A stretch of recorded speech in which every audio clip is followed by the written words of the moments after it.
இந்த உலகத்தில் எவ்வளவோ உயிரினங்கள் இருக்குது. ஒவ்வொன்றும் ஒவ்வொரு விதமாக சண்டை போடுது. இப்போ 2 மாடு சண்டை போட்டுக்குதுன்னு வச்சுங்க, என்ன பண்ணும்? 2 முட்டிக்கும். அதுக்கு சண்டை போடுறதுக்கு ஆயுதமாக உபயோகப்படுறது அதோட கொம்பு. 2 சேவல் சண்டை போட்டுக்குதுன்னு வச்சுங்க, அதுக்கு ஆயுதமாக உபயோகப்படுறது அதோட கால் நகம். காலால் தான் அது ஒன்றோட ஒன்று சண்டை போட்டுக்கும். ஆனால் 2 மனுஷன் சண்டை போட்டுக்கிறான்னு வச்சுங்க, இவன் இன்னதை தான் ஆயுதமாக உபயோகப்படுத்துவான்னு குறிப்பிட்டு சொல்ல முடியாது. கல்லை எடுப்பான், கத்தி எடுப்பான், துப்பாக்கி எடுப்பான், என்ன வேணாலும் பண்ணுவான். வாயால் திட்டுவான், கையால் அடிப்பான், காலால் உதைப்பான், சகலகலாக வல்லவன். விலங்குகள்லாம் பொதுவாக வாயை சாப்பிட்றதுக்கு மட்டும்தான் உபயோகப்படுத்துது. ஆனால் இவனுக்கு சாப்பிட்றதுக்கும் அதுதான், சாப்பிட்டு விட்டு திட்டுறதுக்கும் அதுதான். ஆனால் ஒரு விஷயத்தில் மட்டும் கெட்டிக்கிறேன். அதாவது நாம் சண்டை போட்டுக்கிட்டாலும் பரவாயில்லை, கோழிகள் சண்டை போடாமல் இருக்கணும் அப்படின்னு ஆசைப்படுறான். எதுக்காக? கோழிகள் சண்டை போடாமல் இருந்தால் நிறைய முட்டைகள் போடுமா, அதுக்காக தான் இந்த அக்கறை. கோழி பண்ணை வச்சிருக்கிறவங்களுக்கு இது ஒரு பெரிய பிரச்சனை. அதாவது பண்ணையில் இருக்கிற கோழிகளுக்குள்ளே அடிக்கடி சண்டை வந்துடும். அதனால் முட்டை உற்பத்தி குறைஞ்சிரும். சரி, இதுக்கு என்ன பண்ணுறது? பண்ணையில் போய் உட்காந்துக்கிட்டு தினமும் பஞ்சாயத்து பேசிகிட்டு இருக்க முடியுமா? அமெரிக்காவில் கோழி பண்ணை வச்சிருக்கிற ஒருத்தர் இதை பற்றி யோசனை பண்ணி பார்த்தாராம். ஒரு வழியையும் கண்டுபிடிச்சிருக்கார். கோழிக்கெல்லாம் மூக்கு கண்ணாடி மாட்டி விட்டுட்டோம்னா அது சண்டை போடுற குணம் குறைஞ்சிரும், முட்டை அதிகமாகிடும். அந்த கண்ணாடியில் உள்ள லென்ஸு சிவப்பு நிறத்தில் இருக்கணும், அவ்வளவுதான் அப்படின்னு அவர் கண்டுபிடிச்சாராம். இது ஏற்கனவே நடைமுறையில் கண்டுபிடிக்கப்பட்ட ஒரு விஷயம். ஆனால் எல்லா கோழிக்கும் சிவப்பு மூக்கு கண்ணாடி எப்படி மாட்டி விடுறது? அப்படியே மாட்டி விட்டாலும் அது நழுவாமல் இருக்கணுமே. இப்போ நாமெல்லாம் நடு விரலால் மூக்கு கண்ணாடி நடுவில் தொட்டு அப்படி ஸ்டைலாக சரி பண்ணிக்கிறோம். அது மாதிரி கோழி எப்படி சரி பண்ணிக்கும்? இதுதான் பிரச்சனை. இதுக்கு அவர் என்ன வழி கண்டுபிடிச்சாருன்னா, கோழிக்கெல்லாம் மூக்கு கண்ணாடிக்கு பதிலாக விழியொட்டு வில்லைகள், கான்டாக்ட் லென்ஸ், அதை பொருத்தி விட்டா என்ன அப்படின்னு யோசனை பண்ணார். அதே மாதிரி பண்ணார். அதே மாதிரி செஞ்சு பார்த்தார், வெற்றி. அதுக்கப்புறம் கோழியெல்லாம் சண்டை போட்டுக்கலையாம், சமாதான பிரியர்கள் ஆகிட்டு தான். கோழிகளுக்கு இயல்பாகவே சண்டை போடுற குணம் உண்டு. ஆனால் அதோட கண்ணுக்கு பார்க்குற பொருள்லாம் ரோஜா நிறத்துலையோ அல்லது இன்னும் சொல்ல போனால் அழுத்தமான சிவப்பு நிறத்துலையோ தெரிஞ்சதுன்னா சண்டை போடுற குணம் குறைஞ்சிருதான். அந்த சமயத்தில் அது அதிகமாகவும் முட்டையிட ஆரம்பிச்சுடுதான். அதே நேரத்தில் இறை எடுக்கிறத கூட குறைச்சிக்குதான். இது ஏன் இப்படி பண்ணுதுங்கிறது விஞ்ஞானிகளுக்கு இன்னமும் புரியலையா. எப்படியோ அமெரிக்க கோழிகள்லாம் கான்டாக்ட் லென்ஸ் பொருத்திக்க ஆரம்பித்தாச்சு. கோழி கழுத்தை பிடிச்சிக்கிட்டு ஒரு சில வினாடிகளில் அதை பொருத்தி விட்றாங்களாம். கோழியோட ஆயுள் பூரா அது அப்படியே இருக்குமா. பண்ணையில் முட்டை உற்பத்தி குறைஞ்சா இது மாதிரி விஞ்ஞானபூர்வமாக பரிகாரம் தேடுறது தான் நல்லது. நமக்கு வேண்டியப்பட்ட ஒருத்தர், அவர் ஒரு கோழி பண்ணை வச்சுருந்தார். அந்த பண்ணையில் பாதி கோழி திடீர்னு செத்து போச்சு. உடனே ஒரு கால்நடை மருத்துவர்கிட்ட போக வேண்டியது தானே. அங்கே போகல. உள்ளூரில் மந்திரம் பண்ணிகிட்டு இருந்த ஒரு சாமியார்கிட்ட போனார். அவர் காலில் விழுந்தார். சாமி, என் பண்ணையில் பாதி கோழி செத்து போட்டுதுன்னார். சாமியார் யோசனை பண்ணார். சரி, பண்ணையில் வாசப்படி கிழக்கு பக்கமாக வச்சுருக்கியா மேற்கு பக்கமாக வச்சுருக்கியான்னு கேட்டார். கிழக்கு பக்கமாக இருக்குன்னார் அவர். அதுதான் தப்பு, மேற்கு பக்கமாக அதை மாற்று, சரியாக போடும்னாராம். அதே போல் இவர் போய் மாற்றிவிட்டார். அப்பவும் பாதி செத்து போச்சு. மறுபடியும் சொன்னார், சாமி மறுபடியும் பாதி கோழி செத்து போட்டுதேன்னார். சரி, கூரை எப்படி போட்டிருக்க? ஓடு போட்டிருக்கியா இல்லை கீத்து போட்டிருக்கியான்னார். ஓடு போட்டிருக்கேன்னாராம் அவர். அதுதான் தப்பு, கீத்து போட்டுரும், சரியாக போடும்னாராம். சரின்னு போய் அதையும் மாற்றி பார்த்தார். மறுபடியும் போயிட்டுது, கோழி செத்து போச்சு. வந்தார். மறுபடியும் பாதி செத்து போச்சு சாமின்னு வந்தார். இவரும் யோசனையை மாற்றி மாற்றி சொல்லிகிட்டே இருக்கிறார். இப்படி அவரும் மாற்றி மாற்றி பார்த்தார். 6வது தடவையாக அவரை தேடிட்டு வந்தார். அந்த சமயத்தில் இவர் ரொம்ப தீவிரமாக யோசனை பண்ணி பார்த்துட்டு, அது சரிப்பா, நீ என்கிட்ட சளைக்காமல் வந்துக்கிட்டு இருக்கிற, நானும் யோசனை சொல்லிகிட்டு இருக்கேன். இப்போவும் உங்ககிட்ட சொல்கிறதுக்கு என்கிட்ட யோசனை நிறையா இருக்குது. ஆனால் சோதிக்கிறதுக்கு உங்ககிட்ட கோழி இல்லையே, என்ன பண்ணுறது அப்படின்னாராம். ஒரு ஜென் துறவி, அவருக்கு ரொம்ப வயசாயிட்டுது, கடைசி காலம். நண்பர்களெல்லாம் கூப்பிட்டார். நண்பர்களே, நான் வித்தியாசமான முறையில் சாகணும்னு ஆசைப்படுறேன், அதுக்கு ஏதாவது யோசனை சொல்லுங்களேன் அப்படின்னு கேட்டாராம். நண்பர்கள் சிரித்தாங்க. என்ன பேச்சு பேசுகிறீங்க? சாவறதுங்கிறது என்ன விளையாட்டு கத்தனமான காரியமா அப்படின்னு கேட்டிருக்காங்க. அந்த துறவி கொஞ்ச நேரம் யோசனை பண்ணார். அப்புறம் கேட்டாராம், இது வரைக்கும் யாராவது நடந்துக்கிட்டே இறந்துருக்குறாங்களா அப்படின்னாராம். எல்லாரும் இல்லைன்னாங்களாம். ஒருத்தர் மட்டும் சொல்லியிருக்கார், அப்படியும் ஒருத்தர் இறந்துருக்கிறதாக ஒரு கதையில் படிச்சிருக்கிறேன், ஒரு ஞானியால் தான் அப்படியெல்லாம் செய்ய முடியும் அப்படின்னு அவர் சொன்னாராம். சரி, அப்படின்னா அந்த முறை நமக்கு வேணாம். நின்றுக்கிட்டே யாராவது உயிரை விட்டுருக்காங்களா அப்படின்னு விசாரிச்சாராம். அப்படியும் ஒருத்தர் இறந்துருக்கிறார் அப்படின்னாங்களாம். மறுபடியும் அந்த துறவி யோசனை பண்ணியிருக்கிறார். ஏதாவது வித்தியாசமான முறையில் நாம் போகணும் அப்படிங்கிறது அவருடைய விருப்பம். மனிதன் எப்படி வாழ்கிறானோ அப்படி இறப்பது தான் நல்லது. சரி, யாராவது தலைகீழாக யோகம் செய்யும் நிலையில் இறந்துருக்கிறாங்களா அப்படின்னு விசாரித்தாராம். நண்பர்கள் சிரித்தாங்க. தலைகீழாக நின்னபடி இறந்ததாக நாங்கள் கேள்விப்பட்டதே இல்லை, அது முடியாத காரியம் அப்படின்னு இருக்காங்க. இப்போ அந்த துறவிக்கு திடீர்னு உற்சாகம் வந்துட்டுது. உடனே எழுந்திரிச்சார், தலைகீழாக நின்னார், அப்படியே உயிரை விட்டுட்டார். அவ்வளோதான். அந்த மடாலயத்தில் ஒரே குழப்பம். எப்படி அவரை கீழே இறக்கி படுக்க வைக்கிறது அப்படின்னு புரியல.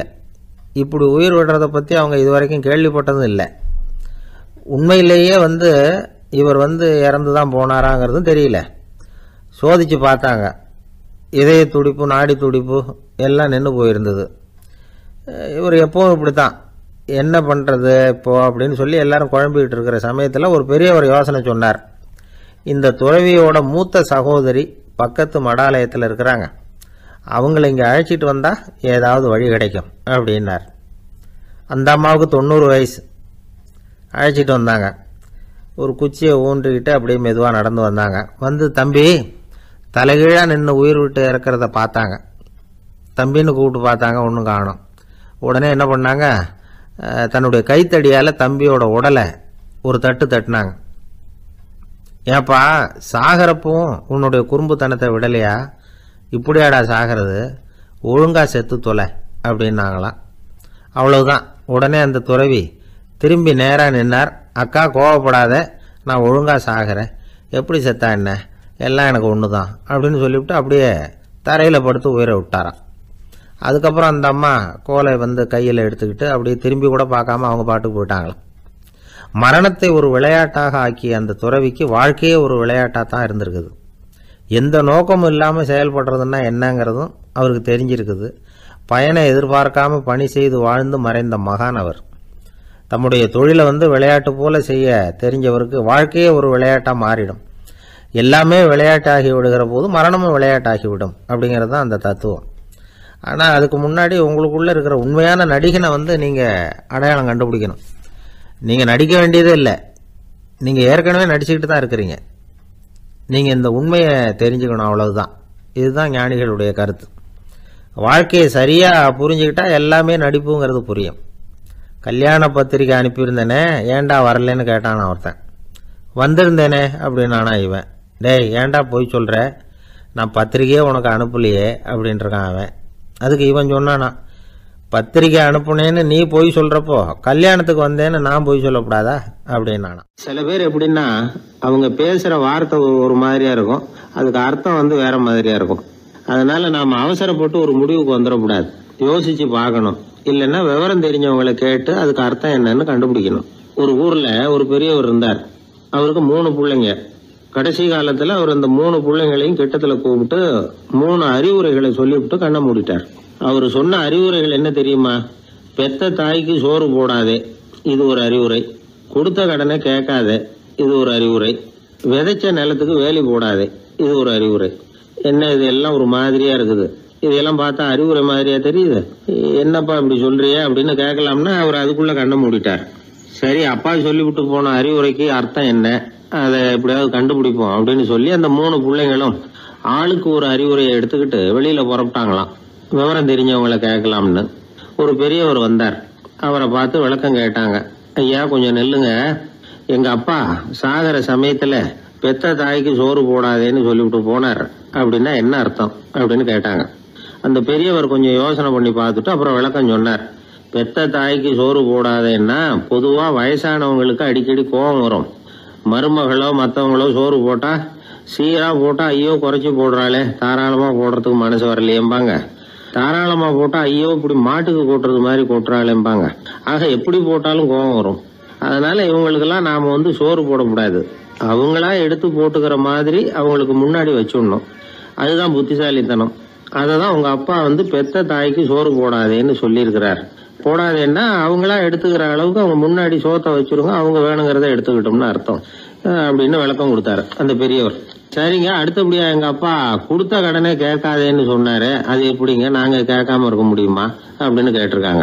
பெரியவர் சொன்னார், கொடுத்த கடனை கேட்காதேன்னா கடனை கொடுத்துட்டு அதை கேட்டு வாங்குற அளவுக்கு நடந்துக்கிறவனுக்கு கடன் கொடுக்காதேன்னு அர்த்தம். கொடுத்த கடனை கேட்காமலே திருப்பி கொண்டாந்து கொடுக்கற நல்லவங்களா பார்த்து கடனை கொடுக்கணும்.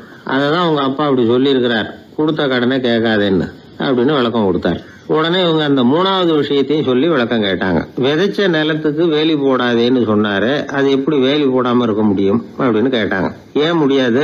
நம்ம நிலத்தை சுத்தி இருக்கிற நிலத்துக்கு சொந்தக்காரங்க எல்லாம் நல்லவங்களா இருந்துட்டா நம்ம நிலத்துக்கு வேலி போட வேண்டிய அவசியம் இல்லையே, வேற பாதுகாப்பு தேவையில்லையே. அதனால நல்லவங்க நிலத்துக்கு மத்தியில நம்ம நிலம் இருக்கிறது மாதிரி பாத்துக்கணும், அதுதான் அதுக்கு அர்த்தம் அப்படின்னாரு அந்த பெரியவர். அதுக்கு பிறகுதான் இந்த பிள்ளைங்களுக்கு அப்பா சொன்ன புத்திமதியோட பொருள் புரிஞ்சுதான் ஒரு பெரியவர் இந்த உலகத்தை விட்டு போகக்கூடிய நிலைமையில இருக்கிறார், கட்டில படுத்திருக்கிறார். சொந்தக்காரங்க எல்லாம் கூப்பிட்டு ஆளுக்கு ஒரு புத்திமதி விதமா சொல்லிக்கிட்டே இருக்கிறார்.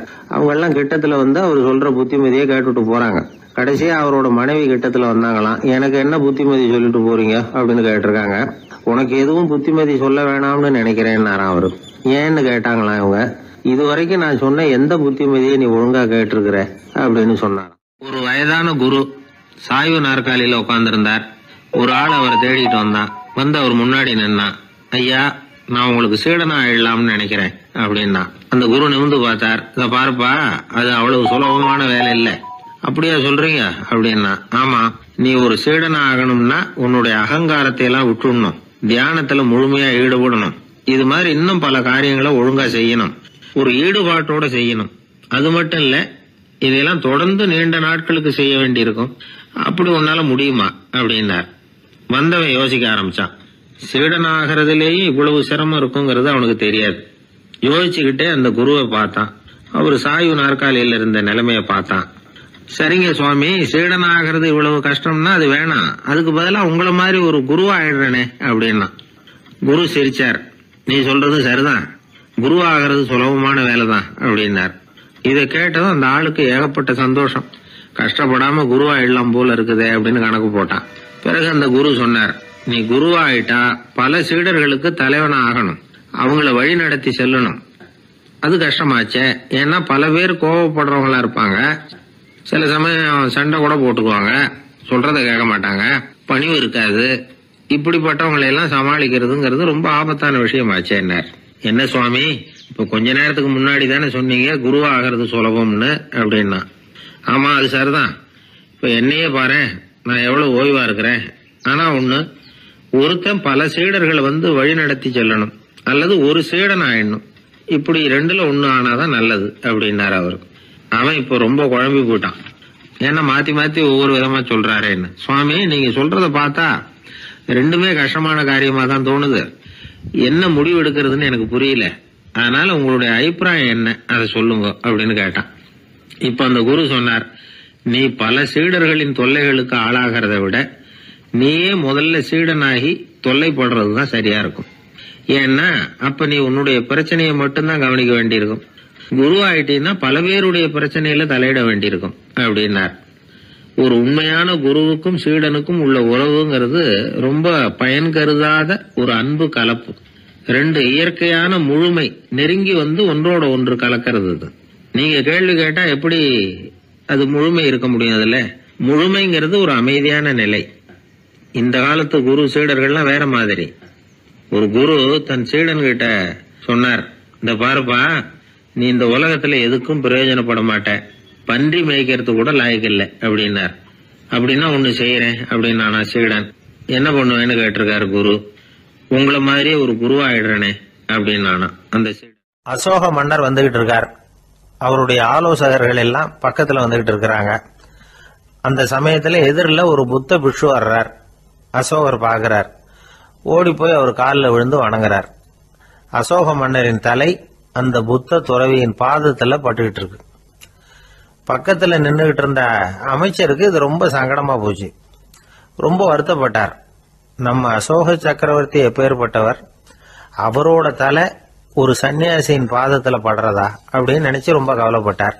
அரண்மனைக்கு திரும்பினதும் அமைச்சர் மெதுவா ஆரம்பிச்சார். அரசே, எனக்கு ரொம்ப வருத்தமா இருக்குது அப்படின்னார். எதுக்குன்னார் மன்னர்.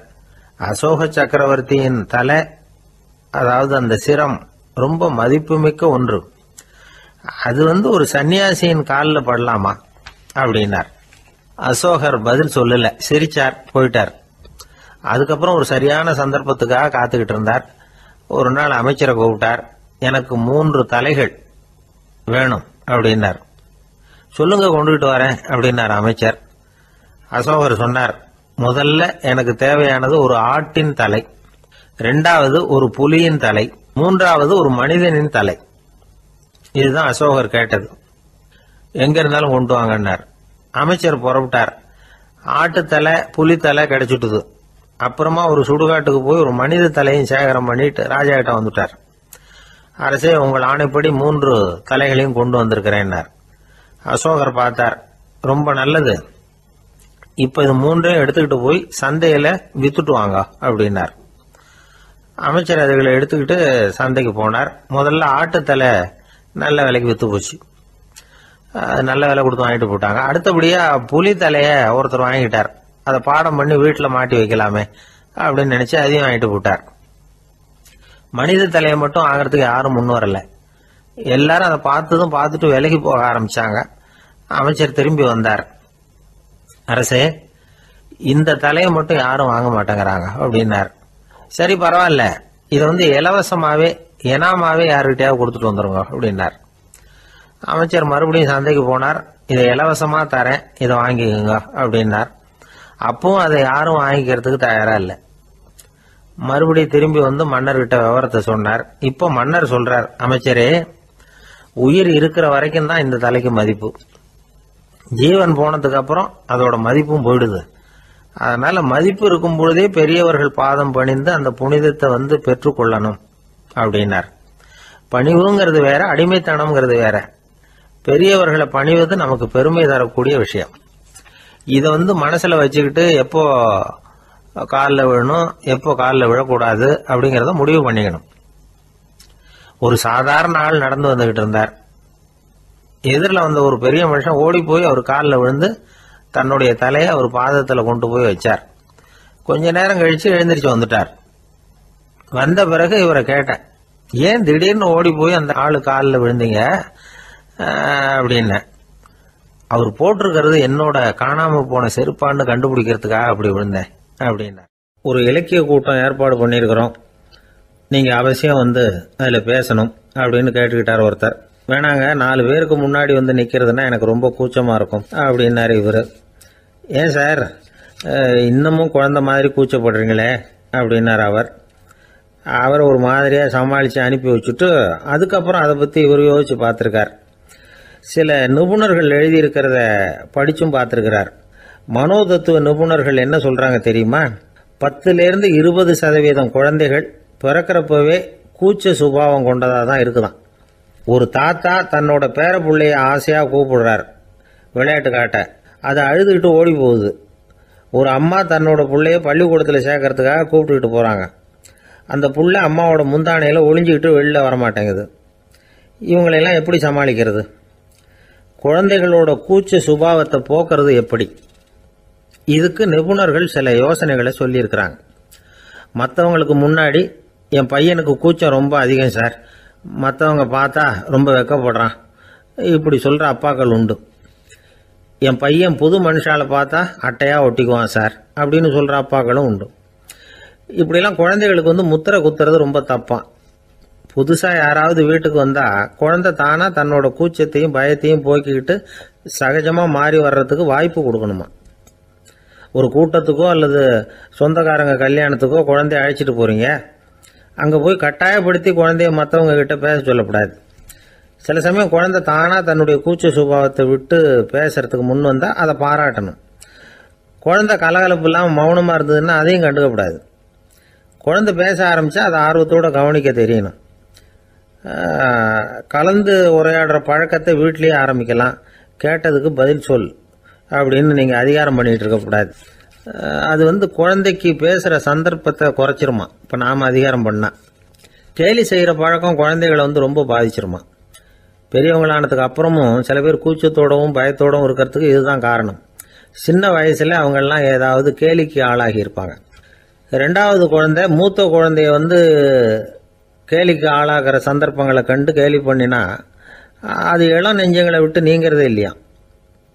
எப்பவும் குழந்தையோட நடை உடை பாவனைகளை பற்றி சொல்லிக்கிட்டே இருக்கக்கூடாதான். அதுவே கூச்ச சுபாவத்தை கொண்டுட்டு வந்துருமா. அப்பா எங்கன்னு யாராவது கேட்டால் இது மாதிரி இந்த காரியத்துக்காக வெளியில் போயிருக்கார், இத்தனை மணிக்கு திரும்பி வருவார் அப்படின்னு சொல்கிற அளவுக்கு குழந்தைகளை பழக்கப்படுத்தி வைக்கணும். ஃபோன்லேயே யாராவது விசாரித்தா கூட இது மாதிரி பதில் சொல்லு அப்படின்னு சொல்லணும். சின்ன சின்ன மீட்டிங்கில் 4 வார்த்தை பேச தயார் பண்ணலாம். ஒரு கடையிலையோ அல்லது ஹோட்டல்லையோ ஏதாவது விவரம் கேட்கணும்னா உங்கள் குழந்தைய தைரியமாக அனுப்புங்க. குழந்தைகள் பணிவாகவும் பொறுமையாகவும் விவரம் கேட்குறப்போ கூச்ச சுபாவம் தானாக போயிடும். சின்ன வயசுலேயே இப்படிலாம் பழக்கப்படுத்தினா தான் வருங்காலத்தில் தைரியமாக இந்த சமுதாயத்தில் வாழ முடியும். இல்லைன்னா 60 வயசுலேயும் அடுப்பங்கரையை விட்டு வெளில வர்றதுக்கு கூச்சப்பட்டுக்கிட்டு தான் இருக்க வேண்டியிருக்கும். இந்த காலத்து பிள்ளைங்க எவ்வளவோ பரவாயில்ல, எதுக்கும் தயங்குறதில்ல, கூச்சப்படுறதில்ல. ஒரு அம்மா அடுப்பங்கரையிலேருந்து சத்தம் போட்டாங்க, டேய் ராமு, தயவு பண்ணி அந்த டிவியை நிறுத்துறா, அந்த பெண்ணோட குரல் மகா மோசம், அடுப்பங்கரையில் இருக்கிற என்னாலேயே அதை சகிச்சிக்க முடியல அப்படின்னாங்களாம். உடனே பையன் கொஞ்சம் கூட தயங்காமல் பதில் சொல்கிறான், அம்மா இந்த குரல் டிவியிலேருந்து வரல, எதிர்த்த விட்டு மாமி தான் இங்கே வந்திருக்கிறாங்க, அவங்க தான் இப்போ என்னோட பேசிக்கிட்டு இருக்கிறாங்க அப்படின்னு. ஒருத்தர் சிகரெட்டும் கையுமா வந்தார். சார், இந்த புகைப்பிடிக்கிற பழக்கத்தை நிறுத்தி போடணும்னு தான் பார்க்குற முடியலன்னார். புகைப்பிடிக்கிறத நிறுத்துறது ரொம்ப சுலபம் சார் அப்படின்னார் இன்னொருத்தர். எப்படி சொல்கிறீங்கன்னு கேட்டார் அவர். நான் கூட ஏற்கனவே 10 தடவை அந்த பழக்கத்தை நிறுத்தி இருக்கிறேன் சார் அப்படின்னார் இவர். இதுலேருந்து என்ன தெரியுது? புகைப்பழக்கத்தை திடீர்னு விட்டு விடுறதுங்கிறது ரொம்ப கஷ்டம்னு தெரியுது. இருந்தாலும் இது சம்பந்தமான ஆராய்ச்சி, அனுபவம், இது ரெண்டையும் அடிப்படையாக வச்சு சில வழிமுறைகளை சொல்கிறாங்க. அதாவது புகைப்பிடிக்கிறத நிறுத்துறதுக்கு 10 வழிகள் உண்டு அப்படின்னு சொல்கிறாங்க. அது என்னங்கிறது தெரிஞ்சுக்கிட்டா உபயோகப்படுதான்னு பார்க்கலாமே. முதல் கருத்து என்னன்னா, கொஞ்ச நாளைக்கு புகைப்பிடிக்கிற நண்பர்களை விட்டு விலகி இருக்கணும். இதனால் புகைப்பிடிக்கிற ஆசை குறையும். அந்த பழக்கத்தை மறுபடியும் ஆரம்பிக்கப்படாதுங்கிற எண்ணம் உறுதிப்படும். 2வது கருத்து, புகைப்பிடிக்கிறதை எதிர்த்து தீவிரமாக பிரச்சாரம் செய்ய ஆரம்பிச்சிடணும். அது அடுத்தவங்களுக்கும் உபயோகப்படும், உங்களுக்கும் உபயோகப்படும். உங்கள் உள்ளுணர்வை அது தூண்டும், உங்களை உறுதி கொள்ள வைக்கும். 3வது கருத்து என்னன்னா, தினமும் 2 தடவை குளிக்கணும். எப்படி தெரியுமா? முதல்ல வெது வெதுப்பான தண்ணீர், அப்புறம் குளிர்ந்த தண்ணீர், இப்படி மாறி மாறி குளிக்கணுமா. 4வது கருத்து, உடற்பயிற்சிகள் செய்யணும். மூச்சு வாங்குற மாதிரியான பயிற்சிகள் ரொம்ப நல்லதான். பிராணாயாமம் அப்படிங்கிற மூச்சு பயிற்சி ரொம்ப நல்லதுங்கிறாங்க. அப்புறம் 5வது கருத்து, சாப்பாடு மிதமாக இருக்கணும், சீராக இருக்கணும். பச்சை காய்கறிகள், பழங்கள் சாப்பாட்டில் சேர்த்துக்கலாம். அடிக்கடி கொஞ்சம் கொஞ்சமாக சாப்பிட்டு ரத்தத்தில் சர்க்கரையின் அளவை பராமரிக்கணும். இது நரம்புகளை அமைதிப்படுத்தும். 6வது கருத்து என்னன்னா, ரொம்ப நேரம் பசியோடு இருக்கக்கூடாது. புகைப்பிடிக்கிறத நிறுத்த முயற்சி செய்யும் பொழுது எடை குறைப்பு நடவடிக்கைகளை மேற்கொள்ளக்கூடாது. 7வது கருத்து, காப்பி, தேநீர், மதுபானம், அப்புறம் போதைப் பொருள்கள் கலந்த உணவுகள் இதெல்லாம் வேணாம். புகைப்பிடிக்கிறத அதெல்லாம் ஊக்கப்படுத்தும். கடுகு, மிளகு, அப்புறம் காரமான பொருள்களை தவிர்க்கணும். உப்பு அளவை குறைக்கணும். தினமும் 10 குவளை தண்ணீராவது குடிக்கணும். வெறும் தண்ணி புகைப்பிடிக்கிற ஆவலை தணிக்குதான். 8வது கருத்து, கையில் சிகரெட்டு, புகையில ஏதாவது இருந்தால் உடனே தூக்கி எறிஞ்சிடுங்க. அது கையில் இருக்கிற வரைக்கும் புகைப்பிடிக்கிற ஆசை வந்துக்கிட்டே இருக்கும். 9வது கருத்து என்னன்னா, இறை நம்பிக்கை உள்ளவங்க புகைப்பிடிக்கிற எண்ணம் வர்றப்போவெல்லாம் பிரார்த்தனை செய்ய ஆரம்பிச்சுடலாம். 10வது கருத்து, உங்களுக்கு ரொம்பவும் வேண்டியவங்க யாரோ அவங்கக்கிட்ட எல்லாம் நீங்கள் புகைப்பிடிக்கிறத நிறுத்தி விட்டதா சொல்லிவிடுங்க. இந்த 10 வழிகளையும் கடைபிடிக்க ஆரம்பிச்சுட்டா புகைப்பிடிக்கும் பழக்கத்தை நிறுத்தி விடலாம் அப்படின்னு சொல்கிறாங்க அனுபவப்பட்டவங்க. முயற்சி பண்ணி பார்க்கலாம். ஒரு முக்கியமான இடத்துல நின்றுக்கிட்டு இருந்தார் ஒருத்தர். அங்கே இன்னொருத்தர், ஏன் சார் இந்த இடத்துல சிகரெட் பிடிக்கலாமா அப்படின்னு அனுமதி கேட்டார். இந்த இடத்துல சிகரெட் பிடிக்கக்கூடாதுங்க அப்படின்னாரு இவர். நீங்கள் இப்படி சொல்கிறீங்க, ஆனால் இந்த இடத்துல கீழே நிறைய சிகரெட் துண்டுகள் கிடக்குதே, அவங்கெல்லாம் யார்? அவங்கெல்லாம் உங்கள் மாதிரி என்கிட்ட அனுமதி கேட்காதவங்க அப்படின்னாராம் இவர். ஒரே ஒரு ஊரில் ஒரு அம்மா இருந்தாங்க. அந்த அம்மாவுக்கு ஒரே ஒரு பிள்ளையாண்டான். அவனுக்கு ரொம்ப அக்கறையோடு கல்யாணம் பண்ணி வச்சாங்க. கல்யாணம் முடிஞ்சதும் மருமக பொண்ணு வீட்டுக்கு சேர்ந்தது. அப்பாடா, என் கடமை முடிஞ்சது, இனிமேல் அக்கடான்னு எங்கேயாவது ஒரு மூலையில் படுத்து கிடக்கலாம் அப்படின்னு நினச்சாங்க அந்த அம்மா. ஆனால் நினைக்கிறபடி எங்கே நடக்குது? அதுக்கப்புறம் தான் பிரச்சனையே ஆரம்பமாச்சு. மருமகள் குணம் சரியில்லை, ஒரு மாதிரி. அந்த பொண்ணு வீட்டுக்கு வந்ததுமே முதல் வேலையாக மாமியாரை பார்த்து, அதுதான் நான் வந்துட்டேன்ல, இனிமேல் உங்களுக்கு என்ன வேலைங்க, புறப்பட வேண்டியது தானே, காசி ராமேஸ்வரம்னு எங்கேயாவது போங்க அப்படின்னுட்டு தான். மாமியாரை பார்த்தாங்க, கொஞ்சம் யோசனை பண்ணாங்க. இந்த பாருமா, நீ இப்படி சொல்கிறதுக்கு முன்னாடியே வீட்டை விட்டு புறப்படணுங்கிற முடிவுக்கு நான் வந்துட்டேன். வீட்டை மட்டும் இல்லை, இந்த உலகத்தை விட்டே கூட போகிறதுக்கு தயாராக இருக்கிறேன். ஆனால் ஒரே ஒரு விஷயத்துக்காக என் உயிரை கையில் பிடிச்சிக்கிட்டு இருக்கிறேன் அப்படின்னாங்களாம். என்ன விஷயம்னு கேட்டது இந்த மருமக பொண்ணு. வேற ஒன்றும் இல்லை, என் பிள்ளைக்கு கல்யாணம் பண்ணி வச்சுட்டேன். ஒரு பேர புள்ள பிறந்து அதை என் கண்ணால் பார்த்துட்டேன்னா நான் எங்கே வேணும்னாலும் போகிறதுக்கு தயாராக இருக்கிறேன் அப்படின்னாங்களாம் அந்த மாமியார். மாமியார் இப்படி சொல்கிறதுலேயே நியாயம் இருக்கிறதாக பட்டுது அந்த பொண்ணுக்கு. சரி, அப்படியே இருந்து பார்த்துட்டு போகலாம் அப்படின்னு அனுமதி கொடுத்தது. கொஞ்ச காலத்தில் ஒரு பேரன் பிறந்தான். அந்த அம்மாவும் பேரனை கண்ணால் பார்த்துட்டாங்க. சரி, பேரனை பார்த்தாச்சுல்ல, இனிமேல் புறப்பட வேண்டியது தானே அப்படின்னது மருமக பொண்ணு. மாமியார் பார்த்தாங்க, நீ சொல்கிறது சரிதாம்மா, அதில் ஒன்றும் தப்பு இல்லை. என்னோட பேரன் உங்களை அம்மா அப்பான்னு கூப்பிடுறத என் காது குளிர கேட்டுட்டு போயிடுறேனே அப்படின்னாங்களாம். சரி, அந்த ஆசையை நிறைவேறட்டும் அப்படின்னு காத்துக்கிட்டு இருந்தாங்க. பேரன் வளர்ந்தான், நடந்தான், பள்ளிக்கூடம் போனால் பெரியவனானான். மருமக பொண்ணு மறுபடியும் மாமியாரை விரட்ட ஆரம்பிச்சுட்டுது, இன்னும் புறப்புள்ளையான்னு. இதை பாருமா, இது வரைக்கும் இருந்துட்டேன். பேரனோட கல்யாணத்தையும் கண்ணால் பார்த்தா தான் இந்த கட்டை வேகும் போல் இருக்குது அப்படின்னு சொல்லி ஒரு மாதிரியாக பேச ஆரம்பித்தாங்க. இதுவும் நியாயமான ஆசையாக தான் படுது அப்படின்னு அது யோசிச்சிருக்கு அந்த பொண்ணு. சரின்னு அதுக்கும் ஒத்துக்கிட்டது. உடனே பேரனுடைய கல்யாணமும் முடிஞ்சது ஒரு வழியாக. இனிமே ஒரு நொடி கூட இங்கே இருக்கக்கூடாது, புறப்படுங்க அப்படின்னு மாமியாரை விரட்டிச்சான் அந்த பொண்ணு. இப்போ அந்த மாமியார் தன்னோட மருமகளை பார்த்து சொல்கிறாங்க, இதோ கிளம்பிட்டேம்மா, என் மூட்டை முடிச்செல்லாம் கட்டிக்கிட்டேன், புறப்பட்டுவிட்டேன். அப்படியே நீயும் உன் துணிமணிகளை மூட்டை கட்டிக்கிட்டு கிளம்பிடும், என்னோட சேர்ந்து 2 பேருமா சேர்ந்து போயிடலாம் அப்படின்னாங்களாம். அந்த பொண்ணு முழிக்குது. முழிக்காதே, உனக்கும் ஒரு மருமக வந்துட்டா, இனிமேல் நீயும் ஒரு மாமியார் தானே, உனக்கும் இனிமேல் இங்கே வேலை இல்லை, புறப்படு அப்படின்னாங்களாம். அப்போ தான் அந்த பொண்ணு சிந்திக்க ஆரம்பிச்சுதான், தன்னோட தவறு புரிஞ்சுதான். இந்த தகவலை கேட்டுக்கிட்டு இருக்கிற மருமகள்லாம் இதை பற்றி கொஞ்சம் யோசித்து பார்க்கணுங்கிறதுக்காகத்தான் இதை சொல்கிறோம் மாமியார்கள் சார்பாக. கொஞ்ச நாளைக்கு முன்னாடி ஒரு பொண்ணை பார்த்து பேசுகிற சந்தர்ப்பம் கிடைச்சிது ஒரு கல்யாண வீட்டில். அந்த பொண்ணு சொல்லிச்சு, சார் எனக்கு கல்யாணம் ஆகி 15 வருஷம் ஆகுது, நான் மாமியார்கிட்ட சண்டை போட்டதே இல்லை அப்படின்னு ரொம்ப அடக்கமாக சொல்லிச்சு. அது எப்படிம்மா சாத்தியமாச்சுன்னு கேட்டோம். எனக்கு கல்யாணம் ஆகி 15 வருஷம்தான் ஆச்சு, ஆனால் என் மாமியார் செத்து போய் 20 வருஷத்துக்கு மேலே ஆயிட்டுது அப்படின்னு. ஒரு ராஜா ஊரெல்லாம் சுற்றி பார்த்துட்டு வரலாம்னு ஒரு நாள் புறப்பட்டு போனார். ஒரு இடத்துல தறி நெசவு வேலை ரொம்ப மும்முரமாக நடந்துக்கிட்டு இருந்தது. ஒரு பெரியவர் தறியால் நெசவு வேலை செஞ்சுக்கிட்டு இருந்தார். பக்கத்தில் ஒரு அழகான பொண்ணு உட்காந்து நூலை சுற்றிக்கிட்டு இருக்குது. ராஜா அந்த பெரியவரை பார்த்து யார் இந்த பொண்ணுன்னு விசாரித்தார். ராஜா அப்படி கேட்டதும் அவருக்கு ரொம்ப பெருமையாக போயிட்டுது. ஏன்னா உட்காந்துருந்தது அவரோட மகள். அரசே, இது என்னுடைய மகள், இவ வேகமாக நூல் திரிக்கக்கூடியவள், வைக்கோலை எடுத்து இவ திரிச்சா கூட அது எல்லாம் பவுனிழையாக வெளியில் வரும் அப்படின்னு ஒரு ராசி இவளுக்கு அப்படின்னு ரொம்ப பெருமையாக ராஜா கிட்ட சொன்னார். ராஜா இதை கேட்டதும் அசந்துட்டார். அப்படியா, இவ்வளவு அழகும் சாமர்த்தியமும் உள்ள இந்த பொண்ணு என்னோட வரட்டுமே, இவளை என் மருமகளை ஆக்கிக்கிறேன் அப்படின்னார் ராஜா. அந்த பெரியவருக்கு ஒன்றும் புரியல. ஏதோ கொஞ்சம் பெருமையாக சொல்ல போக அது இப்படி ஆயிட்டுதே அப்படின்னு கவலைப்பட்டார். இருந்தாலும் ராஜா பேச்ச தட்ட முடியுமா, மகளை அனுப்பி வச்சுட்டார். ராஜா அந்த பொண்ணை அரண்மனைக்கு அழைச்சிட்டு வந்தார். அங்கே ஒரு அறையில் வச்சு பூட்டி விட்டார். அந்த ரூமு நிறைய வைக்கோலை கொண்டாந்து போட்டு அடைச்சாங்க. 3 ராட்டைகள் வேற வச்சுருந்தாங்க. நாளைக்கு பொழுது விடியறதுக்குள்ளே நீ இந்த வைக்கோலையெல்லாம் தங்க இழைகளாக மாற்றி காட்டணும். நாளைக்கு காலம்புறம் வந்து நான் இந்த அறை கதவை திறப்பேன்.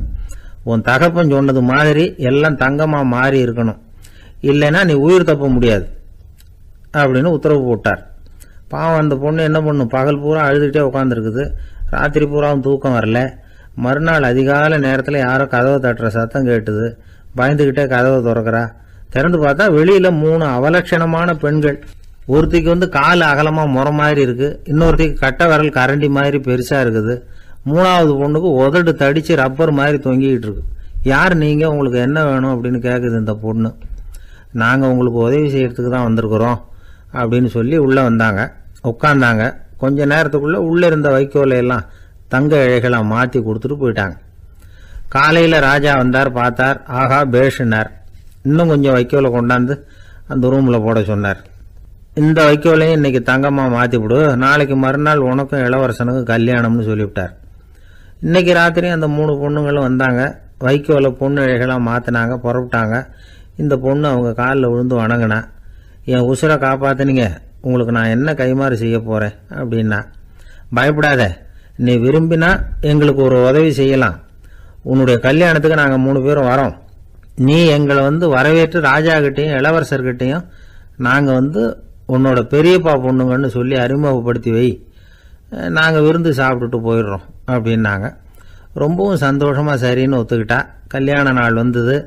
கல்யாணம் ரொம்ப கோலாகலமாக நடந்துக்கிட்டு இருக்கு. எல்லா தேசத்து ராஜா ராணிகளும் வந்துக்கிட்டு இருக்கிறாங்க. அந்த 3 அவலட்சணமான பொண்ணுங்களும் சேர்ந்தாங்க. யார் இவங்கன்னு கேட்டார் ராஜா.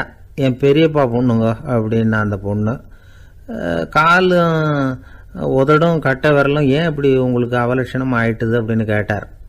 அதுக்கு அந்த பொண்ணுங்க பதில் சொன்னாங்க. என்ன செய்யறது, ஓயாமல் வைக்கோலை நூற்று ஒருத்தியோட கட்டை விரல் அப்படி கரண்டி மாதிரி ஆயிட்டுது. நாக்கில் தொட்டு தொட்டு திரிச்சதுனால ஒருத்தியோட உதடு அப்படி ஆயிட்டுது. காலால் கட்டையை அழுத்தி அழுத்தி தறி போட்டதுனால இன்னொருத்தையோட கால் அப்படி ஆயிட்டுது. உங்கள் மருமகளாக வந்திருக்கிற இந்த பொண்ணு அந்த 3ஐயுமே செய்ய தெரிஞ்சவ தான். என்ன ஆக போதும் இன்னும் கொஞ்ச நாளில் அப்படின்னாங்க. அவ்வளவுதான். ராஜா பயந்துட்டார். அம்மா, இன்னையிலிருந்து நீ இளவரசனின் மனைவி. நீ எப்பவும் அழகாக இருக்கணும். அதனால் நீ இனிமேல் வைக்கோலை திரிக்கவே கூடாது அப்படின்னு உத்தரவு போட்டார். அவளை இக்கட்டான சூழ்நிலையிலிருந்து காப்பாற்றின அந்த 3 பொண்ணுங்களும் சந்தோஷமாக திரும்பி போயிட்டாங்களாம். சுவாமி சின்மயானந்தர் இந்த கதையை சொல்லியிருக்கிறார். தன்னலம் மறந்து சுயலாபத்தை தியாகம் செய்கிறது வைக்கோல்ல இருந்து தங்க இழைய நூக்கிறது மாதிரி அப்படிங்கிறார் அவர். அது இருக்கட்டும், இப்ப நம்ம கதைக்கு வருவோம். ஒரு ராஜா தன்னோட மகனுக்கு சுயவரம் நடத்தினார். எல்லா தேசத்தில இருந்தும் ராஜகுமாரர்கள் வந்திருந்தாங்க. ராஜகுமாரியை கல்யாணம் பண்ணிக்கலாம்ங்கிற ஆசையில சுயம்பர மண்டபத்திலிருந்து எல்லா ராஜகுமாரர்களும் அலறி அடிச்சுக்கிட்டு வெளியில ஓடி வந்துகிட்டு இருக்கிறாங்களாம். ஏன் இப்படி எல்லாரும் மிரண்டு போய் ஓடி வர்றாங்கன்னு கேட்டார் ஒருத்தர். அதுக்கு இன்னொருத்தர் விவரம் சொன்னார். ராஜகுமாரியை இன்னைக்கு தான் அவங்க நேரில் பார்த்தாங்களாம், அதுதான் அப்படி ஓடி வந்துகிட்டு இருக்கிறாங்க அப்படின்னார். ஒரு பெரிய கிராமம். அந்த கிராமத்தில் ஒரு பண்ணையார் வீடு. அதுதான் அந்த கிராமத்திலேயே பெரிய வீடு. ஒரு நாள் ஒரு திருடன் அந்த கிராமத்துக்கு வந்தான். சுற்றி பார்த்தான். அந்த பண்ணையார் வீடு கண்ணில் பட்டுது. இன்னைக்கு ராத்திரி இந்த வீட்டில் தான் நம்ம தொழிலை ஆரம்பிக்கணும் அப்படின்னு சொல்லி அவன் முடிவு பண்ணிக்கிட்டான். ஏன்னா அதுதான் அந்த கிராமத்திலே கொஞ்சம் பெரிய வீடு. அங்கே தான் அவன் எதிர்பார்க்கறது ஏதாவது கிடைக்கும் அப்படிங்கிறது அவனுடைய முடிவு. நடு ராத்திரி அவன் மெதுவாக சுவரேறி குதித்து அந்த பெரிய வீட்டுக்குள்ளே புகுந்தான். அங்கே போய் பார்த்தா முக்கியமான இடங்கள்ல எல்லாம் காவலுக்கு ஆள் நின்றுட்டு இருக்கிறாங்க ராத்திரி நேரத்தில். சரி, இந்த வீட்டில் நம்மால் திருட முடியாது அப்படின்னு முடிவு பண்ணிட்டு மெதுவாக வந்த வழியிலேயே திரும்பி வந்தான். அந்த சமயத்தில் காலில் ஏதோ தட்டுப்பட்டுது. என்னது அப்படின்னு சொல்லி குனிஞ்சு பார்த்தா அங்கே ஒரு பெரிய வெங்காய மூட்டை அடுக்கி வச்சிருக்கிறாங்க. சரி, வந்ததுக்கு வெறுங்கையோடு திரும்ப வேண்டாமே அப்படின்னு சொல்லி கையில் இருந்த ஒரு பெரிய பை நிறைய அதை அள்ளி போட்டுக்கிட்டான். வெங்காயத்தை போட்டுக்கிட்டு புறப்படுற சமயத்தில் கப்புன்னு கழுத்தில் ஒரு கை விழுந்தது.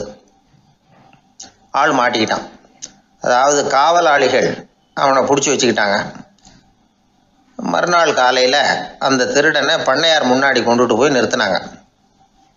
ஐயா, இந்த ஆள் ராத்திரி நம்ம வீட்டில் திருடுறதுக்காக வந்தான். வெங்காயத்தை அள்ளிட்டு புறப்படுறப்போ மாட்டிக்கிட்டான் அப்படின்னாங்க. அவர் பார்த்தார். என்னப்பா இவங்க சொல்கிறது உண்மைதானான்னு கேட்டார். ஆமான்னு ஒத்துக்கிட்டான் அந்த ஆள். பண்ணையார் அதுக்கப்புறம் கொஞ்சம் யோசனை பண்ணார். அப்புறமா தீர்ப்பு வழங்கினார். இதை பார்ப்பா, நீ இங்கே திருட வந்தது குற்றம். அதுக்காக நீ 100 ரூபாய் அபராதம் செலுத்தணும், அல்லது 100 கசையடிகள் வாங்கணும். அதுவும் இல்லைன்னா நீயே திருடுன அவ்வளவு வெங்காயத்தையும் பச்சையா என் கண் முன்னாடியே சாப்பிட்டுணும். இதில் எந்த தண்டனையை ஏற்றுக்கிறது அப்படிங்கிறத பற்றி நீயே யோசனை பண்ணி முடிவு எடுத்துக்கலாம் அப்படின்னு சொல்லிவிட்டார். அதாவது இவனே முடிவு பண்ணிக்க வேண்டியது. 100 ரூபா பணம் கட்டுறியா, இல்லது சாட்டை அடி வாங்குறியா, அல்லது வெங்காயத்தை சாப்பிட்றியா இதுதான் அவர் கொடுத்தது, நீயே முடிவு பண்ணி சொல்லுன்னு விட்டார். திருடன் கொஞ்ச நேரம் யோசனை பண்ணி பார்த்தான். அவனுக்கு இருக்கிறதுலே ரொம்ப சுலபமாக தெரிஞ்சது இந்த வெங்காயத்தையே சாப்பிட்டுட்றேன்ட்டான். ஐயா நான் இந்த வெங்காயத்தையே சாப்பிட்டுட்றேன், அதுதான் எனக்கு கொஞ்சம் சுலபமாக தெரியுதுன்னா சரின்னு விட்டார் பண்ணையார். அப்படியே எல்லாத்தையும் கொண்டு வந்து கொட்டினாங்க. ஒவ்வொன்றா எடுத்து சாப்பிட ஆரம்பித்தான். கொஞ்ச நேரம் சுவாரஸ்யமாக சாப்பிட்டான். அதுக்கப்புறம் வாய் எரிய ஆரம்பிச்சுட்டுது. கண்ணு ரெண்டும் செவந்து போச்சு. கண்ணில் இருந்து தார தாரையாக கண்ணீர் வழிய ஆரம்பிச்சுட்டுது. ஒரே எரிச்சல். அவனால் தாக்கு பிடிக்க முடியல. வெங்காயம் பாதி கூட தீரல. பார்த்தான், சரி இது நமக்கு சரிப்பட்டு வராது அப்படின்னு முடிவு பண்ணிட்டான். ஐயா என்னை மன்னிச்சுக்கோங்க, இது என்னால் முடியாது போல இருக்கு, பேசாமல் எனக்கு 100 ஷார்ட் ஐடியா கொடுத்துருங்க அப்படின்னா. அவரும் சரின்னார். ஷார்ட் ஐடி விழ ஆரம்பிச்சுது. அதுவும் ஆரம்பத்தில் ஒரு மாதிரியாக இருந்தது. ஒரு 60 அடிகள் விழுற வரைக்கும் தாங்கினான். அதுக்கு மேலே அவனால் முடியல, தாக்கு பிடிக்க முடியல. ஐயா என்னை மன்னிச்சுக்கோங்க அப்படின்னு மறுபடியும் பண்ணையார் காலில் விழுந்தான். ஐயா இதுவும் எனக்கு சரிப்பட்டு வராது போல இருக்கு, பேசாமல் 100 ரூபா அபராதமே கட்டிவிடுறேன் அப்படின்னா. அதே மாதிரி பணத்தை எடுத்து கொடுத்துட்டு அவன் பாட்டுக்கு போனான். இப்படி ஒரு கதை உண்டு. இந்த கதையை உலக புகழ்பெற்ற மனோதத்துவ மேதை எம் ஸ்காட் பெக் ஒரு உதாரணமாக எடுத்து சொல்கிறார். எதுக்காக அவர் எடுத்து சொல்கிறாருன்னா, இந்த முடிவெடுக்கும் திறன் அப்படிங்கிறத விளக்கறதுக்காக. வாழ்க்கையில் முடிவெடுக்கிற திறன் நம்ம ஒவ்வொருத்தருக்கும் ரொம்ப அவசியம். எந்த சந்தர்ப்பத்தில் எப்படி முடிவெடுக்கிறோம் அப்படிங்கிறத வச்சு தான் நம்ம வாழ்க்கை அமையும். எவ்வளவு தான் பணம் இருந்தாலும் சரி, எவ்வளவு தான் படிச்சிருந்தாலும் சரி, இந்த முடிவெடுக்கிற திறன் சரியா இல்லைன்னா வாழ்க்கையில் பல சறுக்கல்களை சந்திக்க வேண்டியிருக்கும்.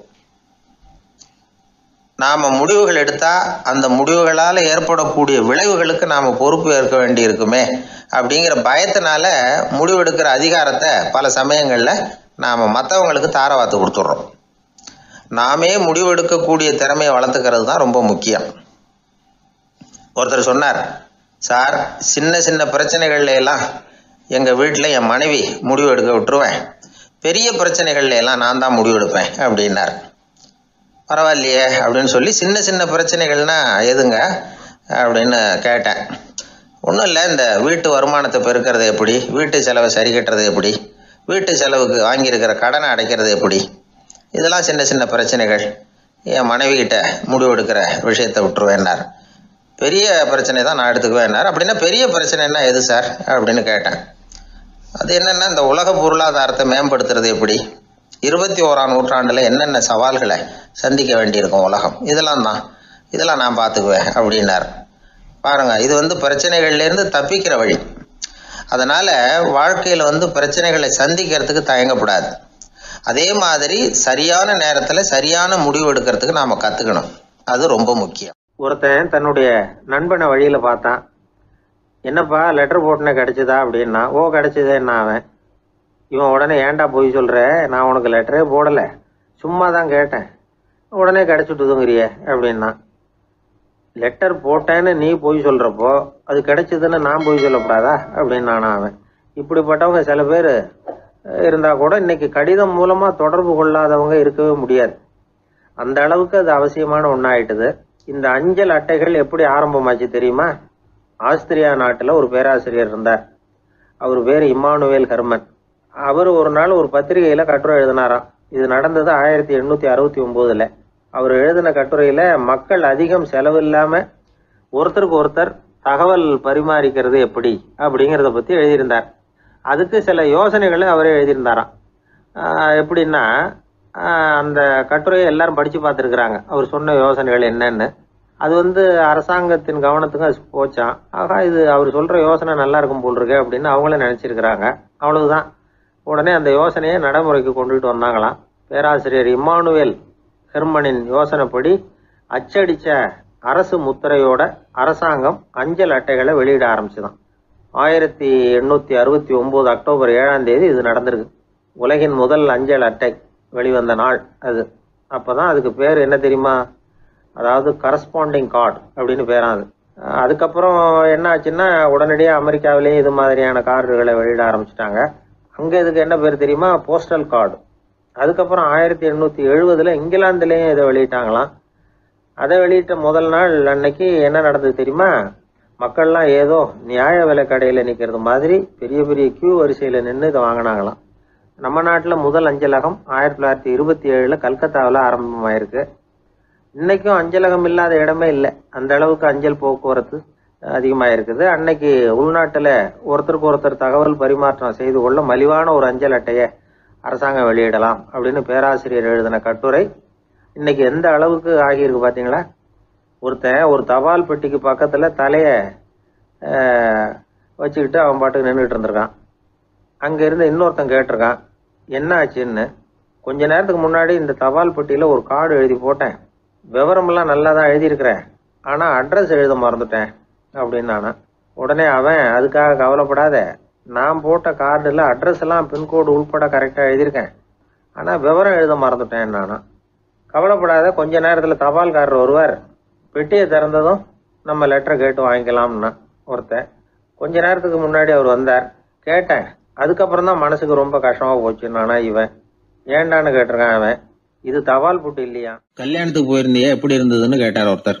எப்படி இருந்தது? சாப்பாடு சரியில்லை, சாம்பார்ல உப்பு பத்தல, இப்படி அடுக்கிக்கிட்டே போனார் அடுத்தவர். இது ஒரு மனித சுபாவம். எப்பவுமே எதிர்மறையான செய்திகளை பேசுறதுல தான் மனிதனுக்கு ஆர்வம் அதிகம். எது சரியில்லைங்கிறத சொல்றதுக்கு தான் அவன் ஆசைப்படுறான். எது சரியா இருந்ததுங்கிறத சொல்றதுக்கு அவன் ஆசைப்படுறது இல்ல. இப்ப எல்லாரும் சொல்லுவாங்களே, ஒரு பெரிய வெள்ளைத்தாள்ல நடுவுல ஒரு சின்ன கருப்பு புள்ளிய வைங்க, அத ஒருத்தர்கிட்ட காட்டி இது என்னன்னு கேட்டா கருப்பு புள்ளின்னு தான் சொல்லுவார். ஒரு சின்ன கருப்பு புள்ளியத்தான் அவர் கவனிக்கிறார். அந்த புள்ளியை சுற்றி இருக்கிற விசாலமான வெள்ளை பகுதியை அவர் கவனிக்கிறது இல்ல. இது மனித இயல்பு. ஒரு கண்ணாடி முன்னாடி போய் நிக்கிறோம், முகத்தை பாக்குறோம், கொஞ்சம் யோசனை பண்ணி பாருங்க. முகத்துல நமக்கு பிடிக்காத பகுதியை தான் முதல்ல கவனிப்போம். கன்னத்துல ஒரு பரு இருந்ததுன்னா அதுதான் முதல்ல நம்ம கண்ணுல படும். கருப்பா ஒரு மச்சம் இருந்தா அதைத்தான் நாம முதல்ல கவனிக்கிறோம். ஒரு சின்ன காயம் இருந்ததுன்னா ரொம்ப கவனிச்சு கூர்ந்து பாக்குறோம். அதை சுற்றி இருக்கிற அழகான பகுதிகள் எல்லாம் அதுக்கு அப்புறம் தான். அவ்வளவு தூரத்துக்கு ஏன்? காலையில ஒரு செய்தித்தாளை கையில எடுத்து புரட்டுறீங்க, எதிர்மறையான செய்திகளை தான் முதல்ல பாக்குறோம். ஆக்கப்பூர்வமான செய்திகள்லாம் அதுக்கப்புறம் தான். எதிர்மறையான செய்திகள் தான் பத்திரிகைகளின் விற்பனையை உயர்த்துது. இப்ப ஒரு கும்பல்ல கலவரம், பத்திரிகையில செய்தி எப்படி வருது? கலவரத்துல 10 பேர் உயிரிழந்தார்கள் அப்படின்னு தான் வரும். அந்த கலவரத்துல 918 பேர் உயிரோடு திரும்பி போனார்கள் அப்படின்னு போடுறது இல்ல. எத்தனை பேர் இறந்து போனாங்க அப்படிங்கிறது தான் பத்திரிகைக்கு முக்கியம். ஏன்னா மனித மனம் அதை தான் கவனிக்குது. பாதகமான செய்திகளே பத்திரிகைகள்ல அதிகமா வருது, எதிர்மறையான செய்திகளுக்கு தான் அதிக முக்கியத்துவம் கொடுக்கப்படுது. இதனால என்ன ஆகுது தெரியுமா? இந்த உலகத்துல எங்க பார்த்தாலும் கொலையும் கொள்ளையும் விபத்தும் உயிரிழப்பும் தான் நடந்துகிட்டு இருக்கு அப்படிங்கறது மாதிரி ஒரு பிரமை. இந்த உலகத்துல மகிழ்ச்சிகளை எல்லாம் நாம மறந்துடுறோம். வாழ்வின் வெளிச்சங்களை எல்லாம் நாம இழந்துடுறோம். இன்னைக்கு விமான விபத்துல 214 பேர் உயிரிழந்தார்கள் அப்படிங்கிறது எதிர்மறையான செய்தி. இன்று விமானம் மூலமாக 2 லட்சம் பேர் சௌக்கியமாக பயணம் செய்தார்கள் அப்படிங்கிறது நேரடியான செய்தி. ஆனாலும் செத்ததுதான் செய்தியா வரும். சௌக்கியமா போனவங்களை பத்தி வெளியில தெரியாது. வாழ்க்கையின் சாதகமான அம்சங்கள்ல கவனம் செலுத்துறதுக்கு நாம கத்துக்கணும். இந்த உலகத்துல நாம மகிழ்ச்சியா இருக்கிறதுக்கு எவ்வளவோ விஷயங்கள் உண்டு. அதையெல்லாம் கவனிச்சு பாக்குறதுக்கு நாம கத்துக்கணும். ஒரு நாள் பூராவும் நல்லா நடந்துகிட்டு இருப்பீங்க, ஏதோ ஒரு நேரத்துல வாழைப்பழத்தோல்ல காலை வச்சிருப்பீங்க, வழிக்கு விழுந்துட்டீங்க. வழிக்கு விழுந்ததுதான் நமக்கு பெருசா தெரியும். நாலு பூரா நாம நல்லா நடந்துகிட்டு இருந்தோமே அப்படிங்கறது தெரியாது பெருசா. நமது பலம் என்னங்கறதுலதான் அதிக கவனம் தேவை. தோல்வி மனப்பான்மை, இது நெகட்டிவ் ஆட்டிடியூட்ஸ். தாழ்வு மனப்பான்மை, நெகட்டிவ் செல்ஃப் இமேஜ். எதிர்மறையாவே நினைக்கிறது பேசுறது அப்படிங்கிற குணத்தை மாத்திக்காதவன் எந்த காலத்திலயும் முன்னேற முடியாது. அப்படிப்பட்டவன் வெற்றிகரமான மனிதனும் கிடையாது. அதனால வாழ்க்கையில வெற்றி பெற விரும்புகிறவர்கள் எதிர்மறை மனோபாவத்தை மாற்றிக்கொள்ளுங்கள். நெகட்டிவ் விஷயங்கள்ல இருந்து உங்க கவனத்தை திருப்புங்க. பாசிட்டிவ் விஷயங்கள்ல கவனத்தை செலுத்துங்கள். ஒரே விஷயத்த கூட சில பேர் பாசிட்டிவா எடுத்துக்குவாங்க, சில பேர் நெகட்டிவா எடுத்துக்குவாங்க. ஒரு சத்திரத்துல 2 சாமியார்கள் சந்திச்சுக்கிட்டாங்களாம். தங்களுடைய சொந்த கதைகளை அவங்க பேசிக்கிட்டாங்க. ஒரு சாமியார் சொன்னார், எனக்கு சம்சாரம் இல்ல, அதனாலதான் நான் சாமியார் ஆயிட்டேன் அப்படின்னார். இன்னொருத்தர் சொன்னார், எனக்கு சம்சாரம் இருக்கா, அதனால நான் சாமியார் ஆயிட்டேன் அப்படின்னார். அதனால வாழ்க்கைய அவரவர்கள் பாக்குற பார்வை வேற வேற மாதிரி. எதையும் எதிர்மறையா எடுத்துக்கப்படாது, ஆக்கப்பூர்வமா எடுத்துக்கணும். அப்படிங்கறத புரிஞ்சுக்கிட்டோம்னா நம்ம வாழ்க்கையில வெற்றி நிச்சயம். எதிர்காலத்தை நினைச்சா எனக்கு ரொம்ப பயமா இருக்கு சார் அப்படின்னு சொல்றவங்க நிறைய பேர் இருக்கிறாங்க. அதாவது பயப்படாத மனிதர்கள்னு யாருமே கிடையாது. ஒவ்வொருத்தருக்கும் ஒவ்வொரு விதமான பயம் இருந்தாலும் ஒட்டுமொத்தமா பாக்குறப்போ மனிதனுக்கு 6 விதமான பய உணர்வுகள் வரலாம் அப்படின்னு பெரியவங்க சொல்றாங்க. எல்லா விதமான பயமும் இந்த 6 வகைக்குள்ள அடக்கம். அந்த 6 வகை பயமும் 6 எதிரிகள் மாதிரியா. 6 எதிரிகளையும் புரிஞ்சுக்கிட்டோம்னா போதும், வாழ்க்கையில சுலபமா வெற்றி அடைய முடியும். சரி, அந்த 6 வகை பயம் என்னென்ன அப்படின்னு பார்ப்போம். முதல்ல வறுமை பற்றிய பயம், 2வது பழிச்சொல் பற்றிய பயம், 3வது உடல் நலம் பாதிப்பு பற்றிய பயம், 4வது என்னன்னா காதல் தோல்வி, 5வது முதுமை, 6வது மரணம். அதாவது பயப்படுறதுங்கிறது ஒரு மனநிலை தான். இந்த மனநிலையை கட்டுப்படுத்த முடியும், திசை திருப்ப முடியும். சரி, இந்த பயங்களின் அறிகுறிகள் எப்படி இருக்கும்? வறுமை பற்றிய பயம் அப்படின்னு முதல்ல சொன்னோம் இல்லையா, அந்த பயத்தின் அறிகுறிகளை தெரிஞ்சுக்குவோம். எதுலேயும் அக்கறை இல்லாம இருக்கிறது, ஒரு குறிக்கோள் இல்லாம இருக்கிறது, வறுமையை சகிச்சுக்கிறது, வாழ்க்கையில கிடைக்கிறது எதுவா இருந்தாலும் ஆட்சேபனை இல்லாமல் ஏத்துக்கிறது, மனசாலும் உடம்பாலும் சோர்ந்து போயிருக்கிறது, ஆர்வம், முனைப்பு, கற்பனை திறன் எதுவுமே இல்லாம இருக்கிறது. இதெல்லாம் தான் அந்த வறுமை பற்றிய பயத்தின் அறிகுறிகள். அடுத்தது ஒண்ணு பார்த்தோமே, பழிச்சொல் பற்றிய பயம். அதாவது அடுத்தவங்க நம்மளை குறை சொல்லி விடுவாங்களோ அப்படிங்கிற பயம். இதுக்கு அறிகுறி என்ன தெரியுமா? புதியவர்களை சந்திக்கிறதுக்கு பயப்படுறது, முடிவு எடுக்க முடியாம குழம்புறது, பிரச்சனைகளை தவிர்க்க விரும்புறது, தாழ்வு மனப்பான்மை, வரவுக்கு மீறி செலவு செஞ்சு இமேஜை உயர்த்திக்கிறது, குறிக்கோள் இல்லாத வாழ்க்கை. இதெல்லாம் தான் அதுக்கு அறிகுறிகள். 3வது பயம் உடல் நலம் பாதிப்பு பற்றிய பயம், அதாவது நோய் பற்றிய பயம். ஒரு உண்மை என்ன தெரியுமா?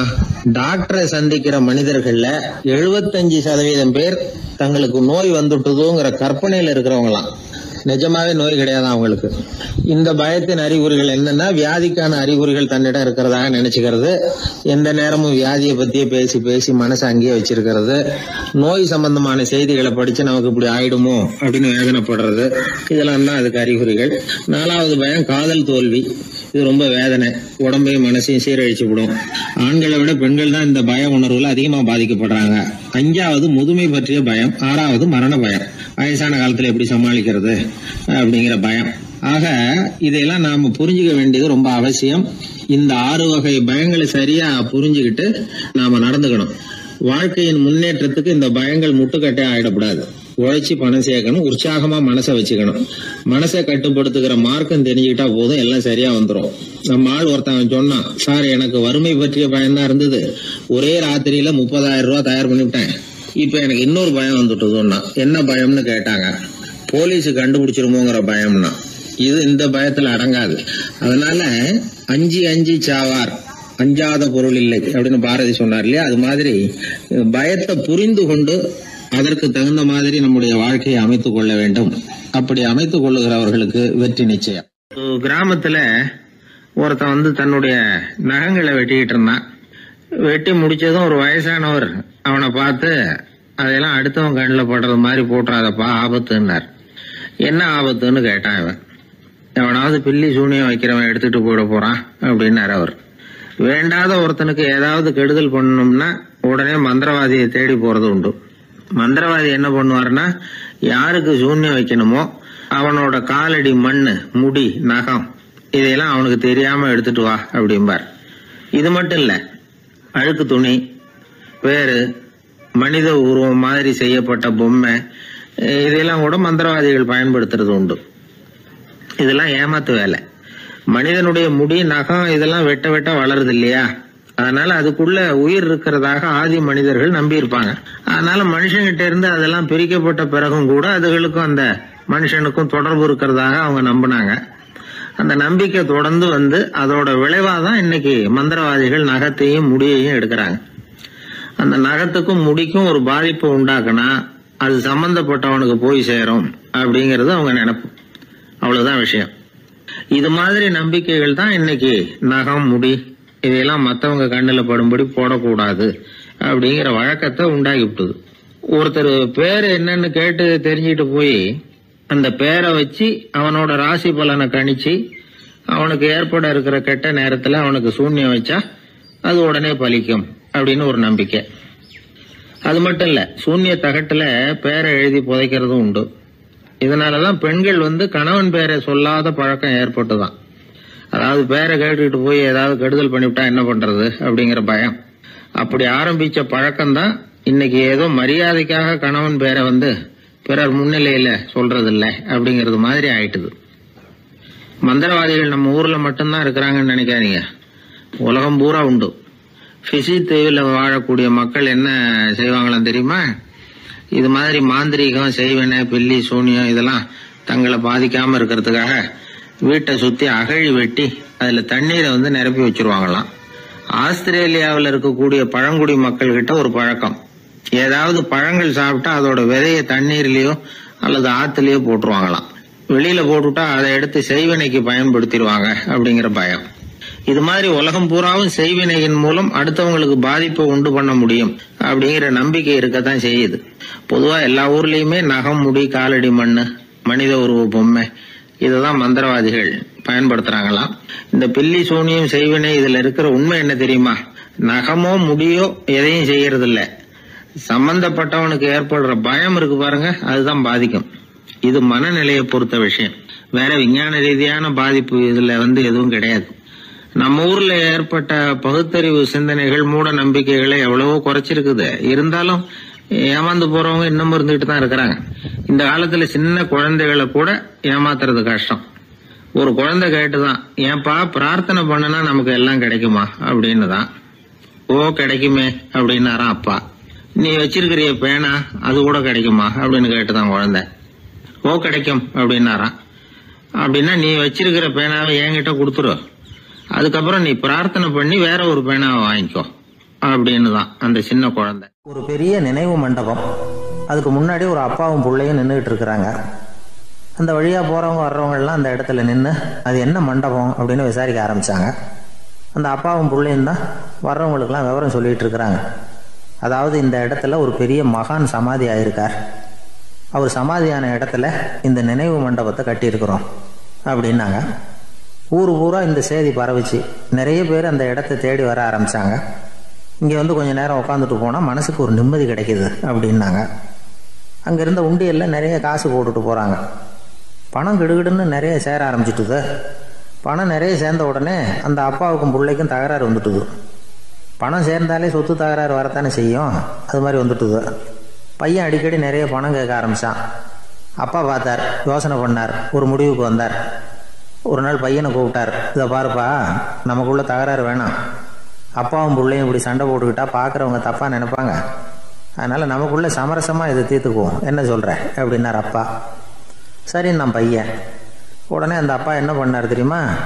மகன்கிட்ட கொஞ்சம் பணத்தை கொடுத்தார், தன்கிட்ட இருந்த ஒரு கழுதையையும் கொடுத்தார். இதை வச்சு நீ பொழைச்சிக்கோ அப்படின்னு சொல்லி அனுப்பி வச்சுட்டார். மகன் அந்த கழுதையை இழுத்துக்கிட்டு அடுத்த ஊருக்கு போனான். வழியிலேயே அந்த கழுதை செத்து போச்சு. உடனே என்ன பண்ணலாம்னு யோசனை பண்ணான். ஒரு ஐடியா வந்தது. அந்த கழுதையை ஒரு சாலை ஓரமாக புதைச்சான். கையில் இருந்த பணத்தை வச்சு அந்த இடத்துல ஒரு கல் மண்டபம் கட்டினான். அந்த வழியாக 2 பேர் வந்தாங்க. இது என்ன மண்டபம்னு விசாரித்தாங்க. இந்த இடத்துல ஒரு பெரிய மகான் சமாதி ஆயிருக்கிறார் அப்படின்னா. இந்த செய்தி ஊர் பூரா பரவ ஆரம்பிச்சிட்டுது. நிறைய பேர் வந்து போக ஆரம்பித்தாங்க. இங்கே வந்தால் மனசுக்கு ஒரு பெரிய நிம்மதி கிடைக்குது அப்படின்னு வேற சொல்ல ஆரம்பித்தாங்க. வர வர கூட்டம் அதிகமாக வர ஆரம்பிச்சுட்டுது. உண்டியலில் பணம் நிறைய சேர்ந்துட்டுது. நகையெல்லாம் கூட கழட்டி காணிக்கையாக போட ஆரம்பிச்சிட்டாங்க. அப்பாவை விட மகன் பெரிய ஆளாயிட்டான். இதை கேள்விப்பட்டார் அப்பா. பையனை பார்த்துட்டு வரலாம்னு ஒரு நாள் புறப்பட்டு வந்தார். பையன் ஓஹோன்னு இருக்கிறான். பங்களா, காரு எல்லாம் வந்துட்டுது. எப்படிடா இந்த அளவுக்கு ஆனே அப்படின்னு விசாரித்தார். அப்பா, எல்லாம் உங்கள் ஆசீர்வாதம் தான், நீங்கள் கொடுத்த மூலதனத்தை வச்சு தான் இவ்வளவும் சம்பாதிச்சேன் அப்படின்னு நான் பையன். அது எப்படிறான்னு விசாரித்தார். அப்பா, நீங்கள் ஒரு கழுதை குட்டியும் கொஞ்சம் பணமும் என்கிட்ட கொடுத்து அனுப்பி வச்சிங்க. அதை எடுத்துக்கிட்டு வந்தேன். வர்ற வழியில் அந்த கழுதை செத்து போச்சு. உடனே யோசனை பண்ணேன், அந்த கழுதையை இந்த இடத்துல புதைச்சேன். கையில் இருந்த பணத்தை வச்சு மண்டபம் கட்டினேன். மகான் ஒருத்தர் சமாதி ஆயிருக்கார் அப்படின்னு வதந்தியை கிளப்பி விட்டேன். ஜனங்கள்லாம் ஏமாந்து போய் காசை கொண்டாந்து போட ஆரம்பிச்சிட்டாங்க. நான் பொழைச்சிக்கிட்டு இருக்கிறேன் அப்படின்னா. இப்போதான்டா நீ என் புள்ள அப்படின்னு சொல்லி சந்தோஷப்பட்டாரான் அந்த அப்பா. ஏன் அப்படி சொல்கிறீங்கன்னு கேட்டிருக்கான் பையன். கழுதை குட்டியை புதைச்சி மண்டபம் கட்டியிருக்கிற நீ, ஏற்கனவே நம்ம ஊரில் நாம் கட்டியிருக்கிறோமே மண்டபம், அது இந்த கழுதையோட அம்மாவை புதைச்ச இடம். மகான் சமாதி ஆயிருக்காருன்னு நானும் சும்மா கப்ஸா தான் விட்டுக்கிட்டு இருக்கேன் அப்படின்னாராம் அப்பா. முட்டாள் ஜனங்களை நினைச்சி அந்த 2 பேரும் சத்தம் போட்டு சிரிச்சாங்களாம். மனுஷன் ஏமாத்துறது ரொம்ப சுலபம். என் கூட படித்த ஒருத்தன் திடீர்னு ஒரு நாள் எல்லாருக்கும் அருள் வாக்கு சொல்ல ஆரம்பிச்சிட்டான். அவன் ஒரு ஆஃபீஸ்லேயும் வேலை பார்க்குறான். ஆஃபீஸில் உள்ளவங்கெல்லாம் அவங்ககிட்ட வந்து அருள் வாக்கு கேட்குறது வழக்கம். ஒரு நாள் நான் அவன் முன்னாடி போய் உட்காந்து பேசிக்கிட்டு இருந்தேன். அப்போ அதே ஆஃபீஸில் வேலை பார்க்குற ஒருத்தர் அவங்ககிட்ட வந்து, சுவாமி, என் மேஜையில் வச்சுருந்த பேனா திடீர்னு காணாமல் போட்டுது, அது திரும்ப கிடைக்குமா எனக்கு அப்படின்னு கேட்டார். இவன் கண்ணை உருட்டி பார்த்துட்டு, அது உனக்கு கிடைக்காது, புதுசாக வேற ஒன்று வாங்கிக்கப்போ அப்படின்னா. சரின்னு அவர் போயிட்டார். அவர் போனதுக்கப்புறம் நான் மெதுவாக இவனை பார்த்து, அது எப்படிறாது, அது உனக்கு கிடைக்காதுன்னு அவ்வளோ உறுதியாக அவர்கிட்ட சொன்னேன் அப்படின்னு கேட்டேன். இவன் மெதுவாக என் காதுகிட்ட வந்து, அந்த பேனாவை கிளப்புனதே நான் தான் அப்படிங்கிறான். ஒரு ஊரில் ஒரு ஆள் இருந்தான். நிறைய பணம் சேர்த்தான். அவனுக்கு சம்பாதிக்க தெரியுமே தவிர செலவு பண்ண தெரியாது. மகா கஞ்சன். காசை கையில் எடுக்கவே மாட்டான். எடுத்தால் செலவு செய்ய வேண்டியிருக்குமே. அதனால் இப்படியே அவன் காலத்தை ஓட்டி விட்டான். வயசாயிட்டுது. அவனுடைய மனைவி ஒரு நாள் கேட்டாங்க, இவ்வளவு நாளாக நீங்கள் என்னை எங்கேயுமே அழைச்சிட்டு போனதில்லை, இப்போவாவது அழைச்சிட்டு போகக்கூடாதா அப்படின்னாங்க. எங்கே போகணும் சொல்லுன்னா. காசிக்கு போகணும், கங்கையில் குளிக்கணும்னாங்க. இவன் பார்த்தான், இதுக்கு ஏன் அவ்வளோ தூரம் செலவு பண்ணிட்டு போகணும், நம்ம ஊர் ஆற்றுலேயே குளிக்கலாமே, இதுவும் புண்ணிய நதி தான், இங்கே குளித்தா அங்கே குளித்த பலன் கிடைச்சிரும் அப்படின்னா. சரின்னு 2 பேரும் ஆத்தங்கரைக்கு போனாங்க. அன்னைக்கு ஏதோ விசேஷம், நிறைய கூட்டம், நிறைய பேர் குளிச்சுக்கிட்டு இருக்கிறாங்க. கரையில் சில புரோகிதர்கள் நின்றுக்கிட்டு இருக்கிறாங்க. குளிக்கிறதுக்கு முந்தி அவங்கக்கிட்ட உட்காந்தா ஏதோ மந்திரம்லாம் சொல்லுவாங்க, கொஞ்சம் காசு கொடுக்க வேண்டியிருக்கும். அதனால் இவன் என்ன பண்ணான், ஆத்தங்கரையிலேயே கொஞ்சம் தூரம் போனான். ஊரை விட்டு தள்ளி வந்துட்டான். அங்கே யாருமே இல்லை. அப்பாடான்னு சந்தோஷப்பட்டான். குளிக்கலாம்னு புறப்பட்டான். இந்த நேரம் கடவுள் பார்த்தார், இந்த கஞ்சனுக்கு ஏதாவது புத்தி போகட்டணும் அப்படின்னு நினைச்சார். உடனே ஒரு புரோகிதர் மாதிரி உருவத்தை மாற்றிக்கிட்டு அந்த ஆள் முன்னாடி வந்து நின்னார். அவனுக்கு அதிர்ச்சி. இங்கே யாருமே இருக்க மாட்டாங்கன்னு நினச்சா இங்கேயுமே ஒரு ஆள் வந்துட்டாரு, என்ன பண்ணுறதுன்னு யோசனை பண்ணான். புரோகிதர் உருவத்தில் இருந்த கடவுள் சொன்னார், இதை பாருங்க, இன்னைக்கு விசேஷ நாள், நீராடுறதுக்கு முன்னாடி சுயகல்பம் பண்ணிக்கிறது ரொம்ப நல்லது அப்படின்னார். என்கிட்ட பணம் எதுவும் இல்லையேன்னா. பரவாயில்ல, அப்புறமா கொடுங்க, வாங்கிக்கிறேன். ஆனால் ஒன்று, எவ்வளவு கொடுப்பீங்கிறத மட்டும் இப்போவே சொல்லி கொடுங்க அப்படின்னார். இவன் ரொம்ப யோசனை பண்ணான். ஒரு 10 பைசா தரேன் அப்படின்னா. சரின்னு ஒத்துக்கிட்டு எல்லா கிரியைகளையும் அவர் செஞ்சார். அதுக்கப்புறம் கணவனும் மனைவியும் ஆற்றுல குளிச்சாங்க. அவர் போயிட்டார். கொஞ்ச நாள் கழிச்சு அவன் வீட்டுக்கு வந்தார் கடனை வசூல் பண்ணுறதுக்கு. வாசலில் நின்றுக்கிட்டு இருந்த அவன் மனைவி இவரை பார்த்ததும் தயங்க ஆரம்பித்தாங்க. அந்த அம்மா கிட்ட விஷயத்த சொன்னார். அந்த அம்மா ஓடி போய் உள்ளே இருக்கிற தன்னுடைய கணவர்கிட்ட சொன்னாங்க. அவன் யோசனை பண்ணான், இப்போ வெளியில் போனால் அவனுக்கு 10 காசு கொடுக்க வேண்டியிருக்கும், அதனால் எனக்கு காய்ச்சல்னு அந்த ஆளுகிட்ட சொல்லிவிடு, இன்னொரு சந்தர்ப்பத்தில் என்னை வந்து பார்க்க சொல்லு அப்படின்னா. அந்த அம்மா போய் சொன்னாங்க. அப்படிங்களா, அப்படின்னா அவரை நான் உடனே போய் பார்க்கணுமே அப்படின்னு உள்ளே நுழைய ஆரம்பித்தார். அவங்க மறுபடியும் இருங்க தான் வரேன்னு சொல்லிவிட்டு உள்ள ஓடி விஷயத்த சொன்னாங்க.